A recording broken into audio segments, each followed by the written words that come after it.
हैदराबाद पसंद आया ब्रदर? पसंद तो आया, लेकिन हैदराबाद में इतनी गन्स और बुलेट्स होंगी ये समझ में नहीं आया। बुलेट से खतरनाक लड़कियां भी तो हैं। बुलेट्स में लड़कियों को ही बोलता हूँ।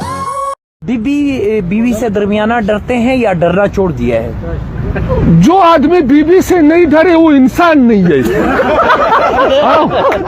बीवी के साथ जिदबाजी किया तुमको आदमी ऊपर से तबाह करेगा, बीवी तुमको नीचे से तबाह करेगा। अरे वो जो हमसे परे बैठे हैं, वाह।